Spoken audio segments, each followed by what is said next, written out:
In that first round when Walt had you down, how much were you in danger? In that first round. I would say big danger, right? You have a 275-pound man who does scored a knockdown, and he's there to finish you. So the danger was real. But I don't know. Stay calm, fight through it. I was still there. So it was not, for me, there was a big danger, but I was kind of still in the fight, right? When you're able to come back from that, how much did your confidence level going up, knowing that he exerted so much energy trying to finish you, and you were able to survive? Well, I think also his weight, right? He was 265, 275. And you're fighting 5 rounds. That's too much. Absolutely, and you get the finish. Really, really, really great win there. Do you have an idea of what's next as far as when you want to fight again and everything else? Because obviously this is a big win tonight. Well, what's next is some time off because we've kind of had an extra long camp, right? 5 weeks extra. So that makes it 10 weeks I was in camp. So we're going to have some time off, enjoy my 40th birthday. Yes, yippee.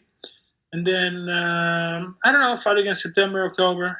Not too long a layoff. I think September, October will be nice. Do you plan on staying in the United States or going back to the Netherlands? Because I know Curtis has his fight. It sounds like it's going to happen in June against Volkov. That's June, right? June 21 or 23. Yeah. We'll go back to the Netherlands a little bit because I have to recharge my battery. I want to see my girls. Obviously missed them the last 5 weeks. But, yeah, I don't know. We're going to have to look at the schedules and then be back in camp. Congratulations on the win, Alistair. Thanks for the time. Next, we'll go to Gabriel Gonzalez with Cageside Press.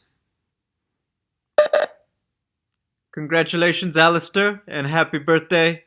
Alistair, I think a lot of people, when we saw you go down, there's obviously that talk about, can he take the damage? Can he take the punches? Do you feel that it's unfair, especially after a performance like this, that people question your ability to take a shot?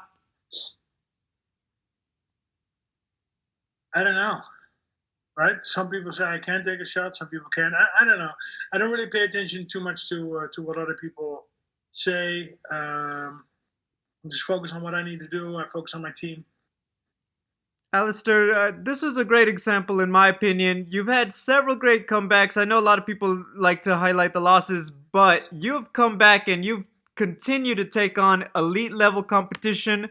What's the key to rebounding from those moments? Because you came back, after a tough performance, your last one, and you record this great victory. What's the key to just mentally keep going when you have those setbacks? Well, I don't know. I think obviously you need to take care of your body, right? Your diet, your body. Surround yourself with good people, right? And always get better. Train to get better. Learn new stuff. You had a very great moment with Walt there after the fight. Can you just discuss a little bit of what you said with him? So we met brief during PR tour since we were going to fight in last December. And I don't know, very cool guy, very humble guy. So we instantly clicked. And we were going to try to get after the fight. So I just gave him a hug. Take your time to recover and let's work together, man.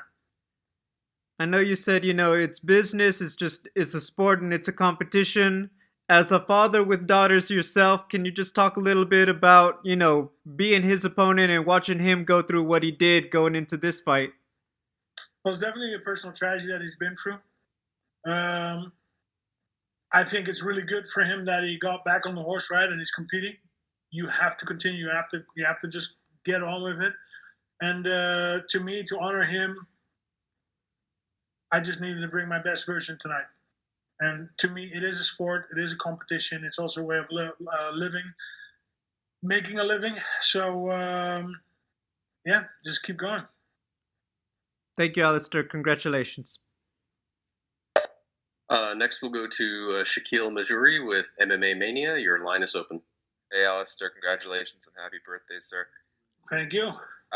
First and foremost, I kind of pose this question to, I think, Walt prior to the fight. So I'd like to ask you, oftentimes, especially with older fighters, you get this chatter about, oh, these guys can't take the damage anymore, et cetera, et cetera. I know Gabriel touched on it a bit, but I think that's kind of an unfair assessment of guys like you and Andrei Arlovski who've put on really good performances as of late. What do you think is the biggest misconception that people in general have about the heavyweight division? I don't know. You're asking me a question. I don't know. It's okay. Towards the end there, it seemed like you were kind of, I don't want to say like taking the power off your shots, but you were being very deliberate about the shots you took. Was that you preserving your gas tank, or was it perhaps something like Teixeira versus Smith, where you saw the end coming and you were kind of waiting on the referee? Yeah, a little bit. Taking the gas off because you don't want to gas yourself out. It's 5 rounds, right? We're in round number 2. You don't want to do too much, but also he couldn't get out, so you're just touching him up, waiting for the ref to come in. And last thing from me here, you've been competing in MMA for more than 20 years now. I'm sure you said you do this because you love it and you're motivated to do it. So I'm sure the motivation hasn't changed. But when it comes to all the aspects of the fight game, the business side, the training, the competing, what's the biggest difference between the Alistair that stands here today and the Alistair that started competing in MMA 21 years ago?